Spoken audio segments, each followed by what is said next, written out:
Hey, what's going on, guys? Welcome back. Feels good to dust off the old microphone here and fire up the NFL lobby in DraftKings and start entering some games. It's been too long. It's always fun. Week one is always exciting. So I think with that said, just a little bit of primer for week one is it's really hard to use last year's defensive data versus your positional players, your skill players. So I don't want to put a ton of weight into that. There are some things I think we can look at as a baseline. For instance, like it's pretty well known that Dallas is just going to be atrocious. Their front five is going to be a pushover, et cetera, et cetera.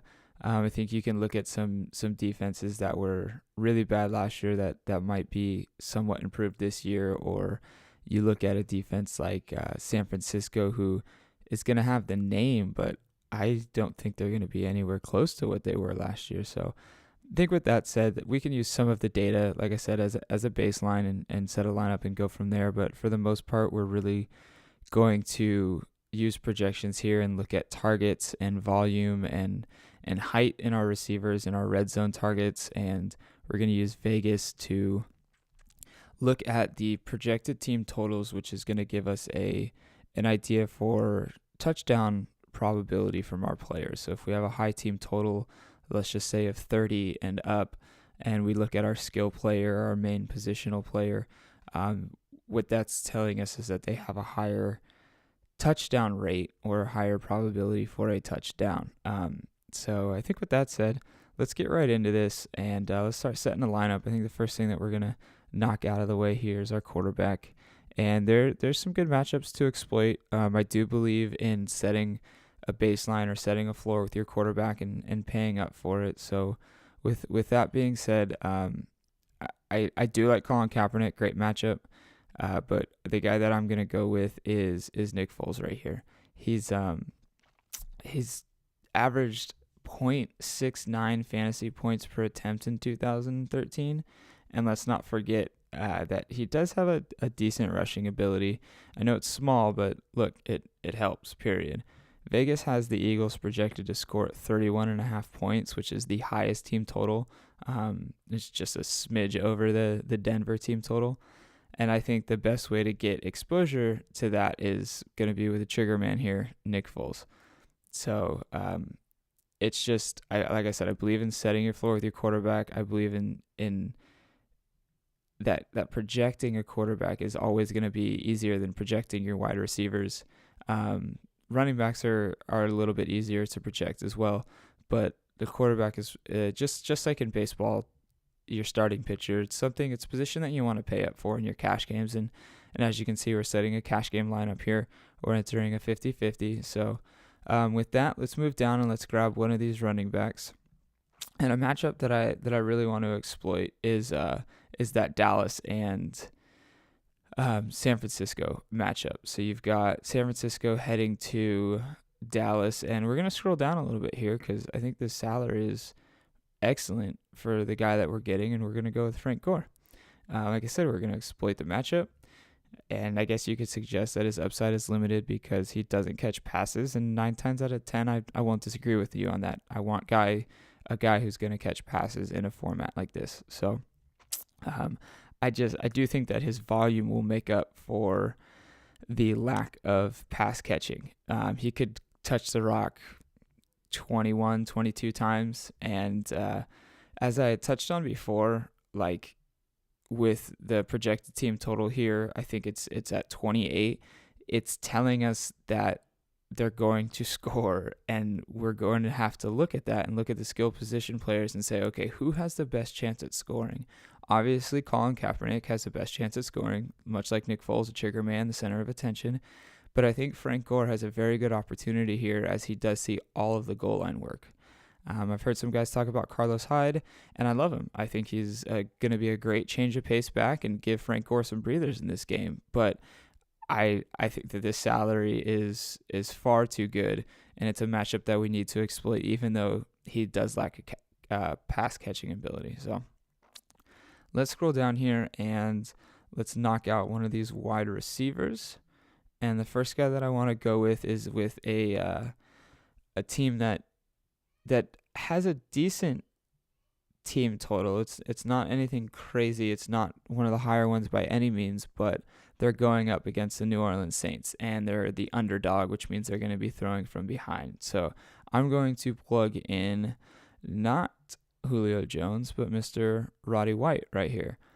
So you've got and I also think since I was there, Marquise Colson, he's practically interchangeable for me in my cash lineups, but I keep ending up with Roddy for a couple reasons. I think Julio draws a tougher matchup in Keenan Lewis, leaving Roddy to draw his fair share of targets. So he might have a tough time finding the end zone, but at his price point, what we're trying to do here with this wide receiver is set ourselves a floor. I see that floor at 6 catches for roughly 70 yards and maybe a 40% rate of finding the end zone. So I think that this is just going, and keep in mind, a lot of these projections that I'm giving you are going to be my median projections. So they're in a cash game. I think that's one of the ways that we can go about it. I know some guys like to project their cash games at their floors, but I think if we use that median projection, we can really determine our dollar per point and things like that. So just keep that in mind as we're going on and setting this video. And don't worry, he's not our number one wide receiver. We'll set our number one wide receiver right now, and we're gonna go all the way up to the top of this list, and we're going to grab Demaryius Thomas. I don't think there's a ton that needs to be said here with plugging him in. They have the second highest team total for week 1, which sits at 31.25 points. And you're going to want to get your exposure to Denver at some place. If that's the other Thomas at tight end, or if that's spending who actually has a good salary, Monty Ball at $7,000 if you want to get your exposure there, or if you want to pay up and grab the center of attention and the guy who's creating all the points, Peyton Manning, you could do that too. But I like Demaryius Thomas. I really think he's going to be the center of attention this. When Peyton Manning wants something done, I think he's going to look to him.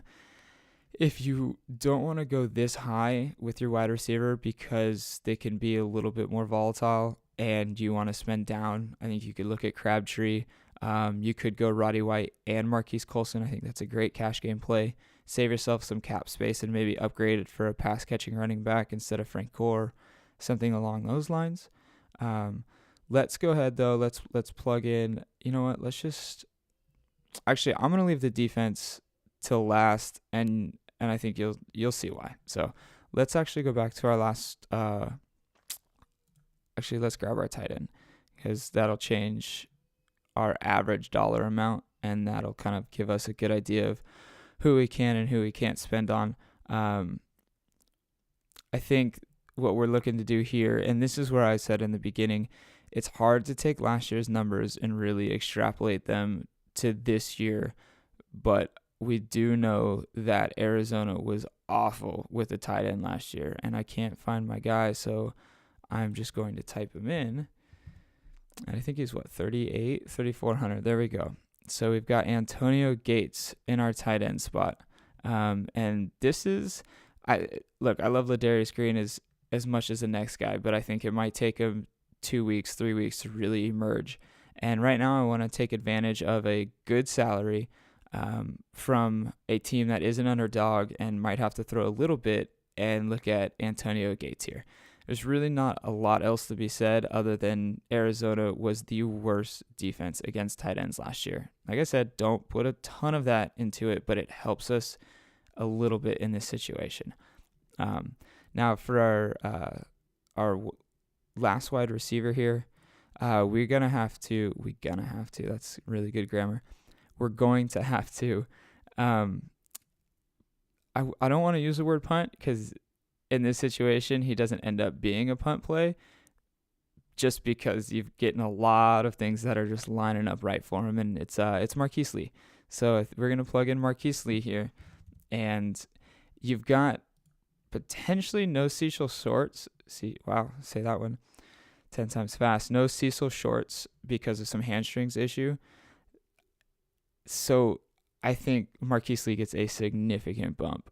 Short should have seen roughly 8 to 9 targets, and I think if you disperse those targets elsewhere, obviously Marquise Lee isn't going to take the full load, but I think Lee should be bumped up to the 10 to 11 target range instead of the 8 to 9 or 7 to 8 target range, which is huge at a salary like this. And keep in mind too that they're a big underdog, and we're getting volume here in a receiver for a very, very low price point against a Jacksonville offense that is probably going to be on the field a ton, just due to the Chip Kelly effect. So let's knock out our last and final running back here, and it is going to be the one and only LaShawn McCoy. Jamal Charles is great. Matt Forte is great. I think all of those guys are fantastic. It's really hard for me to argue any one of them over McCoy. I just keep finding myself with McCoy in there because he's got a few things going in his favor. First off, you get a slight break from in salary from Jamal, and Philly's a 10.5 point favorite, meaning he should see extra carries on top of his normal workload. I know it's very hard to use last year's defense statistics, once again bringing that up, but Jacksonville's run defense did rank outside of the top 25. You get the Chip Kelly effect, which is an obvious one, but one that needs to be considered nonetheless. And he runs behind the league's best run blocking offensive line. They have a team total of 31.5, so he should, like I said, get an extra, that should give him the probability of scoring a touchdown. He's just got a higher probability of scoring that touchdown. So that's why I keep going with LaShawn McCoy here, and you'll see at the end that you can change some of these pieces out. I'm going to leave us a little bit of salary cap at the end, so you guys can, if you want to spend down at Gates and go up to Jamal, if you want to spend down at Demarius and bump up somebody here, or our flex spot here is going to be a pass-catching running back by the name of Woodhead. And if that's not something that you're completely comfortable with, I don't blame you. I like him. When we're finding players at this price range, we're especially in our cash games, we want a running back who's going to catch passes. He is the passing down back in that system, in that offense, and I think you can put him at 4 catches easily. And if he gets some red zone opportunity because they were in a no huddle and he happened to be down on the last drive, or in the huddle on the last drive, then Danny Woodhead's going to get an opportunity. That's what we're looking for. We're setting a floor at a very good salary with an opportunity to do something more than that. So our defense, the one that I keep plugging in, and I guess not to end on a unsexy note here by using our defense as the last, but I'm going to go ahead and plug in the Cleveland Browns. And the reason that I do that is I think that for their salary, they're very close to the minimum there. And, well, not super close to the minimum, but close enough. And it's a low-scoring game. They're the defense that I just seem to be plugging in the most. They're going up against just a ton of small body wide receivers. I do like the Jets as a defense. I just think that they're a little pricey for me. If you want to plug the Jets in and make up some salary cap somewhere else, then by all means go for it. But this is kind of what I ended at for week 1, just after looking at a lot of information and really setting up a good cash game lineup here, one that I think is going to be safe and productive. I think the LaShawn McCoy might give us, I think Jamal Charles is going to be a little bit more owned than LaShawn McCoy, although, they honestly, their ownerships could be the exact same. But I think for week 1, this is where we're at. Keep in mind, I'm not going to use this exact lineup. I'm going to fiddle with this a little bit more. I may end up with Colston. I may end up taking down Demarius and going with a guy who I think is going to be under-owned, but going to see a lot of targets in Des Bryant. Now we've got $800 to work with. So if you're not a fan of Frank Gore, with $6,000, you could look at, oh my gosh, this is tragic though. The Andre Ellington, he ruined my DFS lineups this week. You could look at Alf Morris, who, once again, not a pass-catching running back, but might see a little bit more work. You could look at Toby Gerhart. It's just somebody that I seem to be avoiding with them being the underdog. And but the one guy that I kind of am a fan of this week is Bell here at 5,500. So there's a lot of different things that you could do with this lineup if you're not a fan of it. Maybe you want to spend up at tight end. So you've got $3,900 at your tight ends. And, somebody like Charles Clay, not a ton of upside there, but somebody who could see a couple red zone looks for sure. So with that being said, please leave your comments below. I want to hear what you guys have to say about this, what your thoughts are, what your questions are. If you're new to daily fantasy, seriously, drop them below. I'll do as best as I can to answer them. Get at me on Twitter, all that fun stuff. And it's week 1, guys, so enjoy the games tomorrow. Crack open some beers, go get some buffalo wings, spill some nachos on your brand new jersey, and just have fun and enjoy it. And hopefully we can get you in some money here at Project Roto doing these lineups and with our cheat sheets. If you're not a premium member, make sure to check those out. There are a ton of guys who you can plug and play with this lineup in those cheat sheets. So yeah, guys, have fun. Peace out, and I'll see you next week.